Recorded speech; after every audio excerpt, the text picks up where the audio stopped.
People, because it feels comfortable, it feels safe, there's zero risk. They run a power half under the armpit. So meaning the arm goes under the armpit, there's a lot of muscle required here.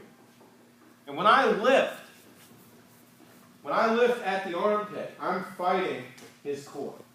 Alright, he's had a day or two in the weight room, so his core is nice and broad. Alright, this is going to be difficult for me to win that. Alright, that's going to be difficult for me to win that.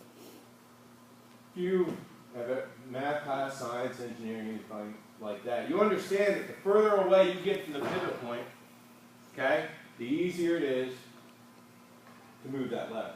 It takes a lot of force to move the lever here. However, if I go all the way out here, okay, I've got one leverage. It takes less power on my part to turn. You guys understand that? However, the human body's got an elbow. It's got a joint there, right? So if I go all the way out to the wrist and turn, all he'll do is bend at the elbow, and I won't have any success. So where do you think then would be the best place to run a power half? Right at the elbow. All right, you always run it at the elbow. Does everybody understand? Okay, and you're going to get a whole lot more leverage. Now, let's talk about the next thing. Okay, let me back. All right, name some extremely popular workouts in the weight room. What do people like? I'm going to the beach. I want to be in That's popular. What else is popular? Bench press, right? Bench press, very popular. People are doing that all the time. The human body is designed for your arms to go like this. It's designed. That's the #1 workout. That's what people do the most. So why then when we run a power half, why then when we run a power half do we fight one of the strongest arm muscles, or one of the strongest muscles connected to the arm? Everybody wants to do a power half by lifting the arm up like that. That's how everybody wants to do it. Now I'm fighting the torso and I'm fighting the pec. That's some of the strongest muscles in the body. You guys understand that? Here's how we have success. We don't fight that muscle. Okay, here's some muscles that don't get worked very much. And that's the muscles that bring your arm down from this position. Okay? Alright? You know crocodiles, alligators, when they close their mouth, it's like 8,000 pounds of force, right? It's like 4 pounds of force when they open it. You can hold an alligator's mouth shut, one hand, no problem. Easy. Because they don't work on opening very much. That's easy. Alright? They gotta close it hard to crush that turtle, right? Same thing here. Don't fight that force. You want to bring that arm up like that.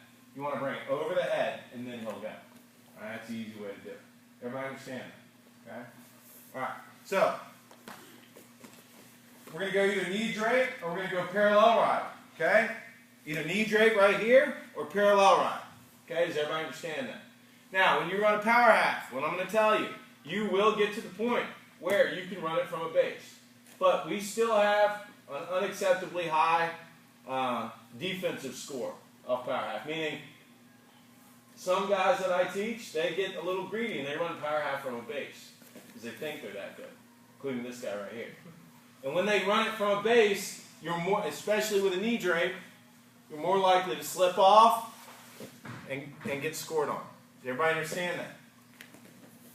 But as you advance, there are times where you have to take a risk and do that. But what I want to see you do is I want to see you get right here in either a knee drape or a parallel ride situation. And I want to see you can start in the armpit. But I want to see you break the guy down to his belly first. Does everybody understand that? Before you run your basic standard power half, you're going to hip in. You're going to use this to break the guy down. Here. Okay? Right there. No setups just yet. We're just going to go with a basic power half. And what I want to see you do is take your arm, this is the mistake people make, and slide it up to the elbow. You guys see that? Take the arm off the armpit, slide it up to the elbow. Now, instead of trying to lift that elbow up in the air, I want to see you move that elbow up to his head. Okay? So you're right here, move the elbow up to the head, right there. Take your fist, punch the mat on the far side, right here. Like that. You guys see that? Again, slip the leg, drop, finish. You can finish here. Look how far my leg is out in front of his head. You did that. okay? Or you can finish. See that? Here, out in front. No setups, no transitions, basic power half. What I'm looking for is that arm to slip up to the elbow, fist on the mat, slip off, and finish without losing hold. And I'll help you as you go, okay? 1, 2, 3.